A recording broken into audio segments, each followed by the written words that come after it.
Hello student. आज के इस वीडियो में हम सीखने वाले हैं अलजेब्रिक एक्सप्रेशन। अलजेब्रिक एक्सप्रेशन ये काफ़ी इम्पोर्टेंट चैप्टर होता है हर क्लास के लिए। मान लीजिए आप 10 क्लास में पढ़ रहे हो, 9 क्लास में पढ़ रहे हो, 6 क्लास में हो, 5 क्लास में हो, 6 क्लास में हो।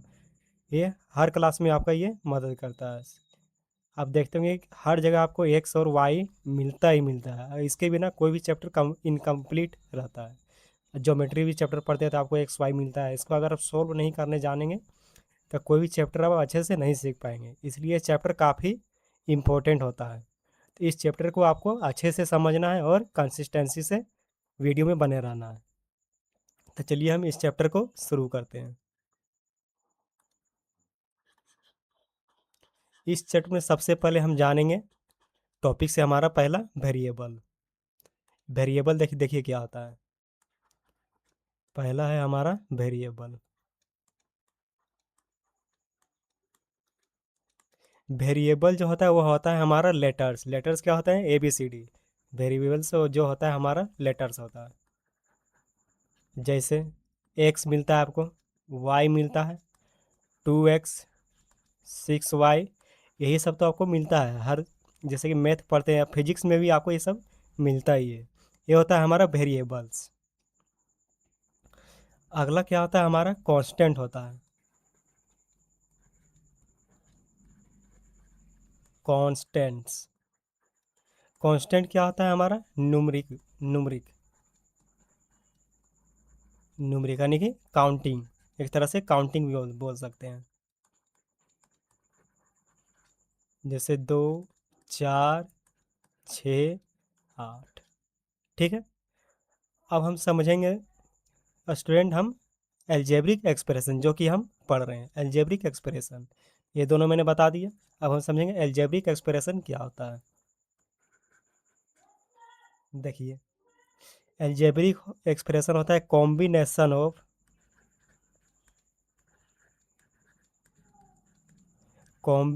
ऑफ क्या क्या आता है इसमें? हमारा वेरिएबल आता है। वेरिएबल मैंने बता दिया क्या होता है इसमें। वेरिएबल आता है, कांस्टेंट आता है,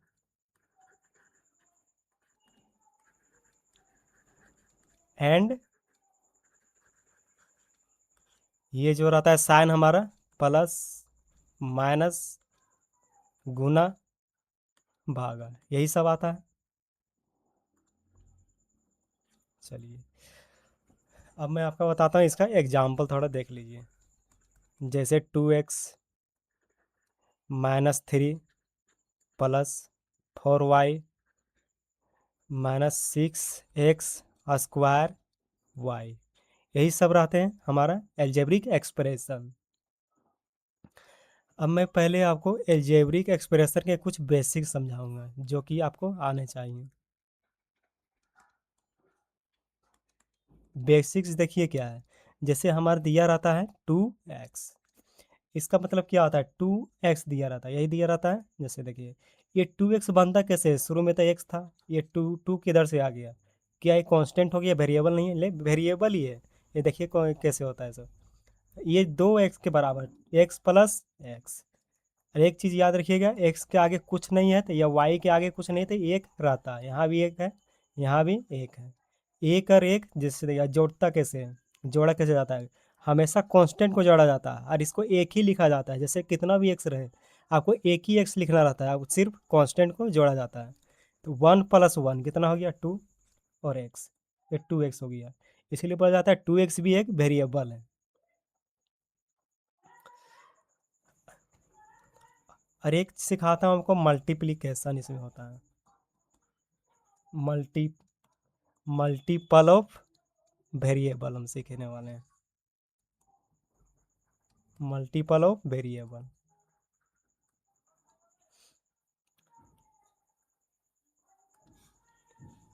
इसको मैं थोड़ा ऊपर करता हूँ।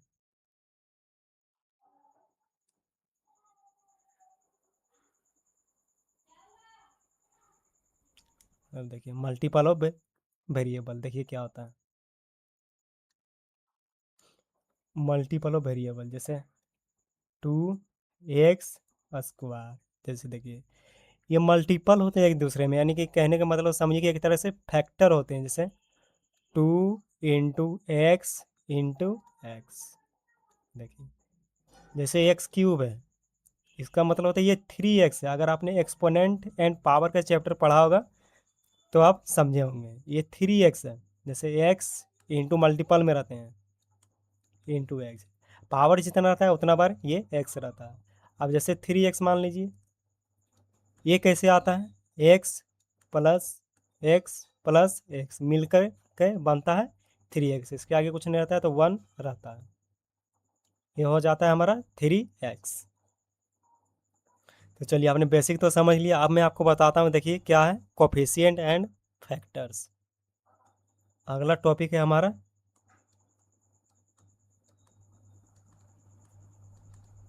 कोफिशिएंट। पहले कोफिशिएंट को समझते उसके बाद आपको फैक्टर बताऊंगा। देखिए जैसे रहता है 2x, y, z। आपको क्वेश्चन पूछा जाता है कोफिशिएंट ऑफ एक्स। एक्स का कोफिशिएंट क्या होगा, इस एक्स का कोफिशिएंट क्या होगा, इसका कोफिशिएंट हो जाएगा 2y, z। हमने क्या किया, सिर्फ एक्स को छोड़ करके बाकी सबको लिख दिया। एक और देखिए, x, y² 2z। ठीक है, तो अब यहाँ पे क्वेश्चन पूछेगा आपको कि वाई स्क्वायर का कोफिशिएंट क्या है, वाई स्क्वायर का कोफिशिएंट क्या होगा, तो इसका हो जाएगा x, 2z। यही आंसर होगा।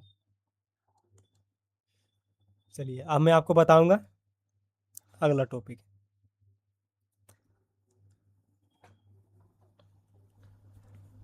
अगला टॉपिक हमारा है फैक्टर्स।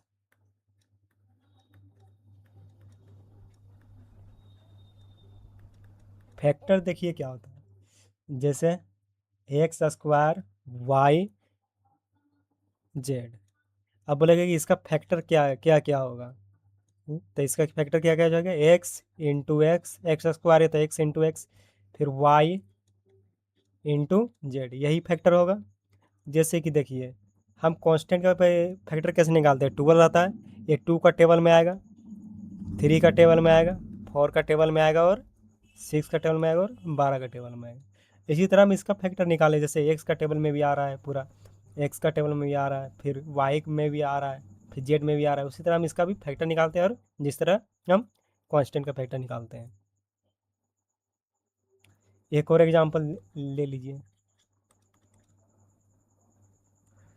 2x, y² z। अब इसका फैक्टर कैसे निकालेंगे, 2 × x × y × y × z होगा। फिर ये हुआ हमारा फैक्टर। फैक्टर आपने सीख लिया। चलिए ये भी टॉपिक हमारा कवर हो गया है, जो जो कि मैंने ऐड और मल्टीपल सिखाया। अब हम पढ़ने वाले टर्म्स क्या होते हैं। अगला टॉपिक है हमारा टर्म्स।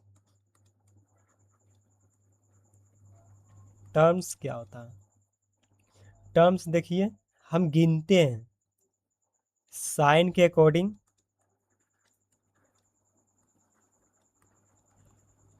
साइन के अकॉर्डिंग गिनते हैं। जैसे देखिए बताते हैं आपको,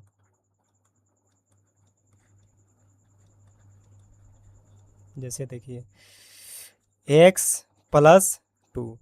अब यहाँ पे पूछेगा कितने टर्म्स हैं, कितने टर्म्स हैं। एक हमारा हो गया x और दूसरा हमारा हो गया 2। हम कैसे गिने, प्लस था यहाँ बीच में, एक इधर है और एक इधर है, तो हमारा कितने टर्म्स हो गया, टोटल टर्म्स बराबर यहाँ पे 2 है। अगला है देखिए x² -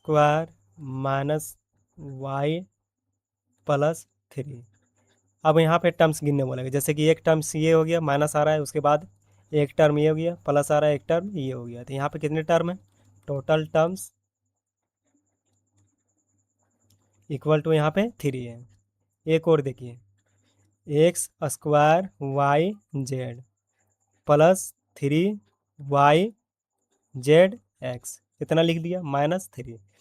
अब यहाँ पे बताइए कितने टर्म्स हैं, कि आप वेरिएबल को गिनेंगे 1 2 3 ऐसा गिनेंगे, नहीं, ये पूरा एक ही टर्म है। ये क्या है, मल्टीपल है, एक दूसरे का मल्टीपल है, लेकिन एक ही टर्म है। हम सिर्फ क्या बोले कि सिर्फ प्लस और माइनस के अनुसार ही हम गिनते हैं टर्म्स को। एक टर्म, दो टर्म और ये 3 टर्म ही है, तो टोटल टर्म कितना हो गया, बराबर यहाँ पे 3 हो गया। तो चलिए, अब मैं समझता हूँ कि आपका बेसिक जो है क्लियर हो गया, जितने भी डाउट होगा आपका क्लियर हो गया होगा।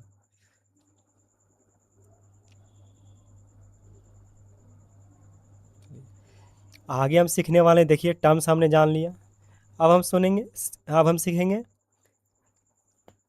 Types of algebraic. Types of, ये टर्म्स में मैंने गलती से लिख दिया, फर्स्ट में ही लिखा है टाइप्स ऑफ एल्जेब्रिक एक्सप्रेशन। पहला है मोनोमियल, दूसरा है बायनोमियल, तीसरा है ट्राइनोमियल, चौथा है क्वाड्रिनोमियल और लास्ट है हमारा पोलिनोमियल। मोनोमियल मीन्स होता है एक, जैसे मैं आपको बताता हूँ। पहला types of algebraic algebraic expression, देखिए क्या होता है। फर्स्ट में क्या है हमारा, मोनोमियल।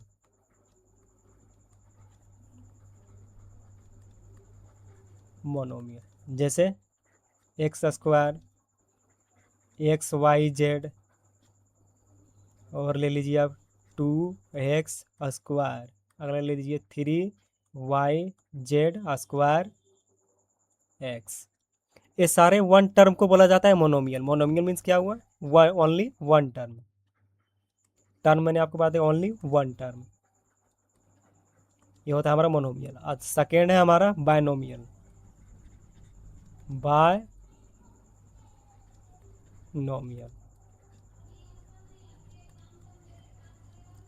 देखिए लिखावट से, मोनो मीन्स होता है एक, MONO, मोनो मीन्स होता है एक। बायो, BI, बाय मीन्स होता है दो। तो इसमें कितने टर्म होगा, दो term. It has two terms, two terms.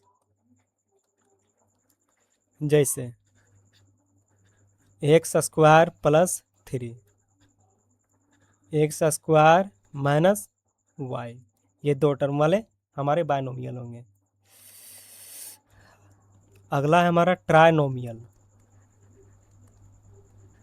Trinomial, trinomial में समझिए, ट्राई मीन्स होता है 3। ट्राइनोमियल जैसे XYZ +3 - y, ये हमारे कितना टर्म हो गया, एक टर्म, दो टर्म और तीन टर्म, ये हो गया हमारा ट्राइनोमियल। अगला है हमारा क्वाड्रिनोमियल। क्वाड मीन्स ही होता है 4।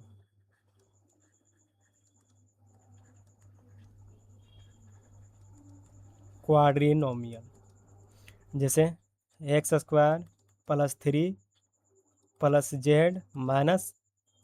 - अब मैं छोटा छोटा, क्योंकि आप, मैं समझता कि आप पूरी तरह से समझ गए हैं। एक लास्ट है हमारा, जो कि आपको इस क्लास में नहीं पढ़ना है, आपको बल्कि 9 क्लास से पढ़ा जाता है। पॉलिनोमियल एक चैप्टर होता है, आपको मैं इसमें सिर्फ डिफिनेशन बता देता हूँ। पोलिनोमियल, पोलिनोमियल इट हैज, इसका डिफिनेशन होता है it has more than two terms. कितने भी टर्म्स हो सकते, लेकिन दो से ज़्यादा होना चाहिए।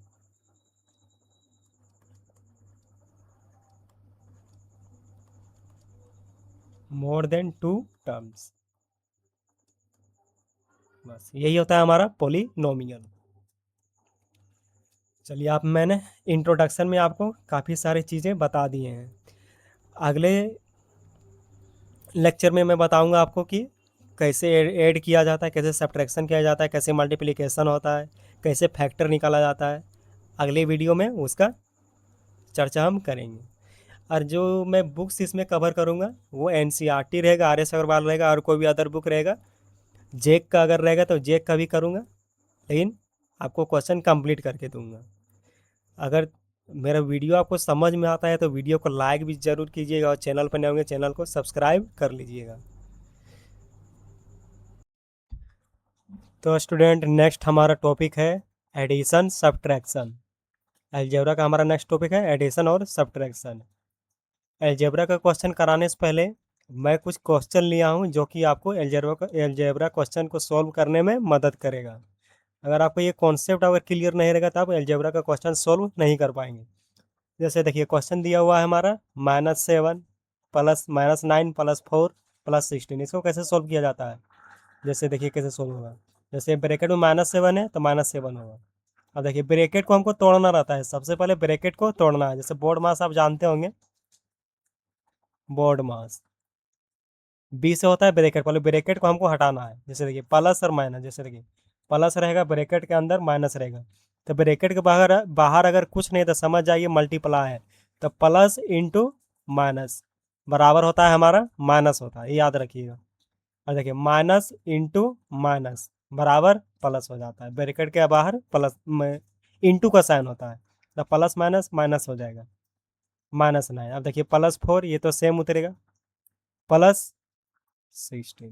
अब देखिए बोर्ड मास के अनुसार देखिए डिवाइड तो यहाँ नहीं है, फिर एम से होता है मल्टीप्लाई, मल्टीप्लाई भी कहीं नहीं करना है, छोड़ देना है। एड है, एडिशन है तो एडिशन हमको करना है। तो एडिशन हम कैसे करेंगे, पहले प्लस वाला को ढूंढेंगे। देखिए ये दोनों जो संख्या है ये माइनस में, हमको प्लस वाला को पहले ऐड करना है। तो यहाँ पे लिखना है -7 -9। अब इन दोनों को जोड़ना है, 16 और 4 कितना हो जाएगा हमारा प्लस में 20। आगे देखिए, अब देखिए बोर्ड में पहले ऐड है, हमको इसको जैसे देखिए दो संख्या रहता है, एक माइनस रहता है माइनस, तो हम प्लस करते हैं, लेकिन आंसर हमारा माइनस में आता है। मैं साथ साथ आपको फॉर्मूला भी बताते जा रहा हूँ कैसे क्या करना। प्लस रहेगा और माइनस रहेगा तो आप माइनस करेंगे। अब माइनस में आएगा प्लस में आएगा वो मैं अभी बताऊंगा। जैसे देखिए माइनस और माइनस क्या है, प्लस हो जाएगा, तो इसको हम जोड़ेंगे। 7 9 कितना हो जाएगा हमारा 16 हो जाएगा, लेकिन आंसर हमारा माइनस में आएगा यहाँ 16। अब प्लस यहाँ पे 20 हो जाएगा। अब देखिए ये वाला फॉर्मूला आ गया, प्लस और माइनस, यहाँ प्लस में और माइनस में, तो हम क्या करेंगे घटाएंगे। तो 20 बड़े वाले से छोटे वाले को ही घटाना है। तो 20 में 16 जाके कितना बचेगा हमारा 4 बचेगा। अब यहाँ प्लस लगेगा माइनस लगेगा, हमको दोनों में से बड़ा संख्या को देखना है। बड़ा संख्या क्या है 20 है, 20 के पहले क्या लगा हुआ है प्लस, तो यह प्लस का साइन होगा। अगर यहाँ 20 में यहाँ माइनस साइन रहता है, यहाँ प्लस रहता है 16 के बगल में, तो यहाँ हम माइनस लगाते हैं, तो ये हमारा 4 आंसर होगा। ए का हमारा सोल्व हो गया। अब हम बी का देखते हैं। बी का क्या बोला है, 37 प्लस -2 प्लस -65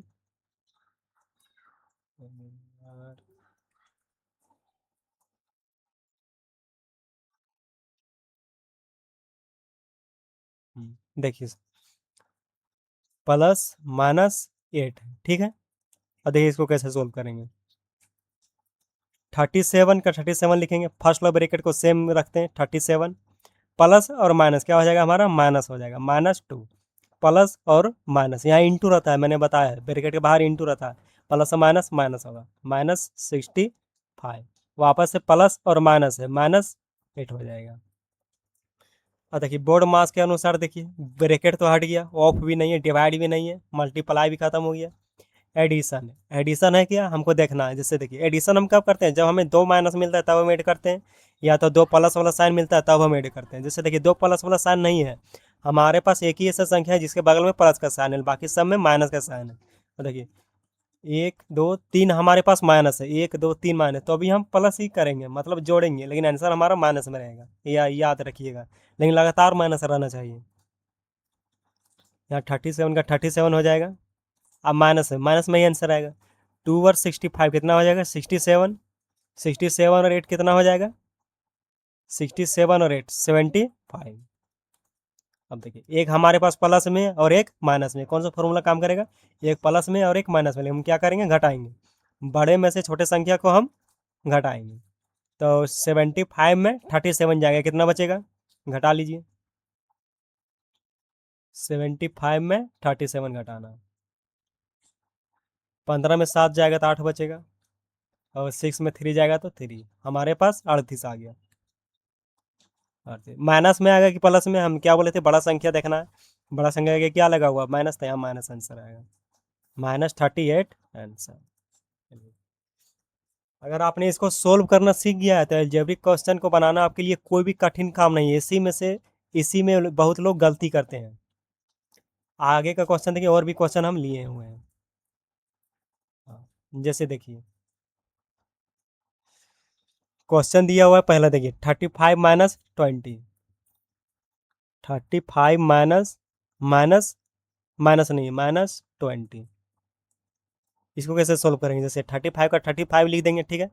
अब देखिए ब्रैकेट के बगल में देखिए माइनस है, और यहाँ 20 के बगल में प्लस प्लस रहता है। मान कुछ साइन नहीं रहता है तो समझ जाइए कि वहाँ पे प्लस का साइन है।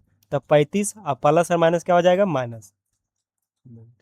एक यहाँ पे प्लस वाला है, एक माइनस। मैंने आपको बताया था प्लस और माइनस क्या होता है? माइनस होता है। तो देखिए 35 में हम 20 घटाएंगे, कितना बचेगा? हमारा 15 बच जाएगा।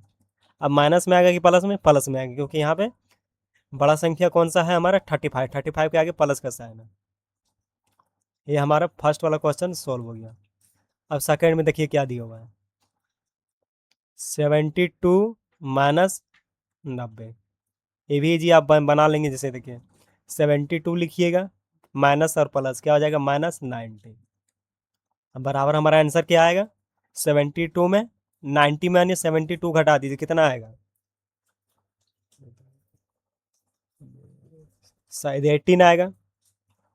अब माइनस में आएगा, प्लस में बड़ा संख्या 90 है तो माइनस है, तो यहाँ माइनस लगाएंगे। ये हमारा आंसर हो जाएगा। अगला क्वेश्चन क्या है देखिए, ये वाला क्वेश्चन मैं बताता हूँ, सी वाला।